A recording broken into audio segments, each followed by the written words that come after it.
everybody. We're here at the 150th show of Somernite Cruises in Somerset, Kentucky. It's absolutely fantastic. What makes this show even better is behind me I've got the first Camaro ever built. Now, Logan and Corey, how are you guys? Doing pretty well. How are you? Good. Absolutely beautiful, rare find. The car speaks for itself. Can you tell me, how did you guys come across this? Well, I found it when I was 13. It surfaced on a message board. We're from Kansas. It surfaced in Oklahoma. So tell me about that. You're 13 years old and it surfaced on a message board. Yeah. What does that mean? Well, so I'm not from around here. So the car itself, it was bought by just a regular guy. Okay. It was a retired drag car, and he went to buy some insurance for it, and he noticed the VIN number being a little weird, N100001. Yeah. And with that, he wasn't a big car guy, so he went to the forums, yeah. The Camaro forums, and asked more of the experts. And so that was when I saw the forum post. Wow. And so from there, you know, we were 2 hours away, so we offered to go down and kind of help the guy, because my dad has a lot of history with judging cars back in the day. Okay. And so on the way there, the guy decided that he just didn't want to deal with the car and he wanted to sell it. So by the time, like that. Yeah, by the time we got there, I mean, we were right in the middle of the financial crisis. And so, you know, most of the houses on his street were under foreclosure, and he wanted to just get out from underneath of it. Yeah. So we looked at the car, noticed the VIN, or saw the VIN number, but there wasn't any factory documentation to back it up. But we took the chance because there was enough stuff that seemed like it lined up with the VIN. Right. Hand welded. Yeah. It was hand welded. It was hand welded, and there was the sheet metal stampings were in different places and stuff like that. A lot of things that lined up with it being a prototype. Wow. Okay. Now, so Corey, you told me that you have you were a judge for race cars. No. I did some judging in Bloomington, and I was a volunteer for several car museums. So, and are you a Camaro man? I love them all. I love them all. I'm a Camaro man now. Yeah. Yeah. We're all. I'm very much the same. Yeah, we love Fords, we love Chevys, we love everything. Anything cool. Yeah, anything cool. I love that response. Anything cool. Yeah, pretty much. Okay, now this is very, very popular. You guys have been on a few other shows as well. So what does it mean for you to have the first edition? And where is the future of this car?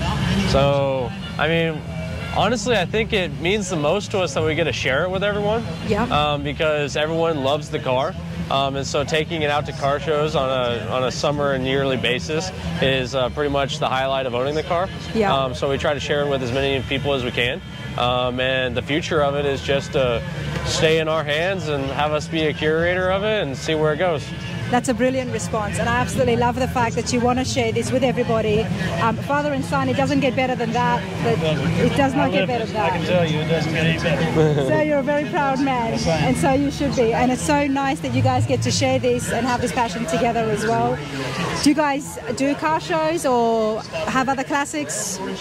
Well, my son loves to work on cars, so yeah, there's other cars in his collection. There's other cars. Yeah. Okay, Logan, quite a bit, please tell me about that. This is Rana's Radar.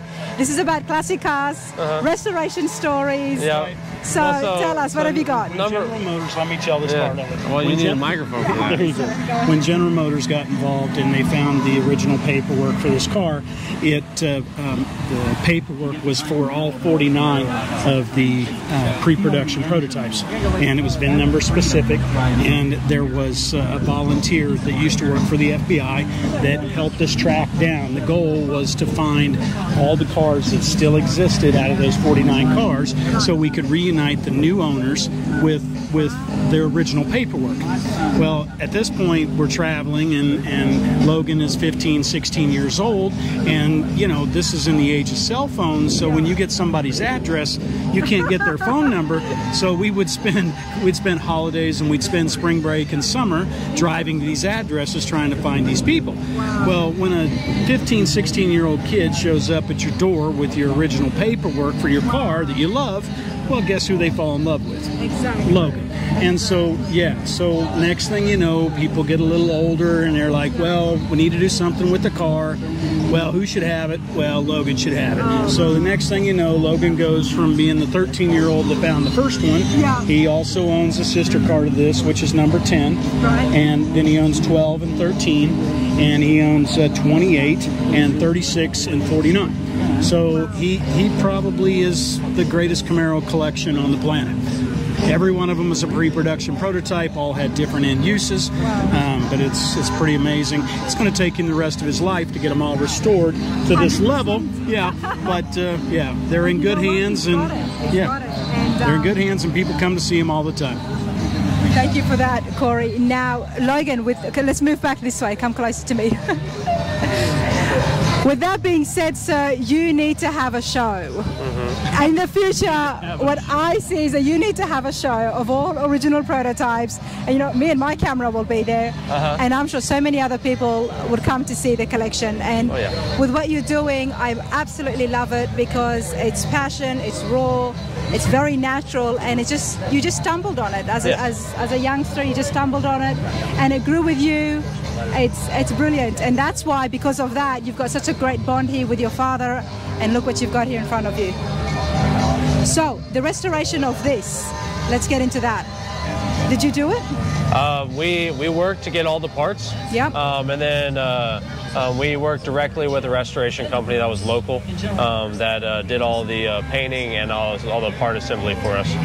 Did we just restore everything back to its original? And what you're looking at, perfect look. What you're looking at right now is exactly what you would have seen 50 years ago. Good. There's no customization. No, nothing. That's correct. Beautiful. So when we were doing, or Logan was doing the research on the car, we found one of the previous owners that had been the guy that converted it into a race car, and he had saved the original parts. And so he was getting older, and of course I wanted that 2 shelves of gold stuff that we had to have for the car, and he told me I could buy those, but I had to buy everything else, and there was 2 garage fulls of things. So I went home and sold stuff on eBay for 2 years to blow out all the other stuff, but it reunited the car with the original prototype parts, which was fantastic. That's the brilliant thing about the car world. It's a small world. Yes. You will find those people back, Yeah, you will. If you look hard enough, you will. Yeah. Absolutely. That's brilliant. Now, can we see the inside, please? The inside, yes.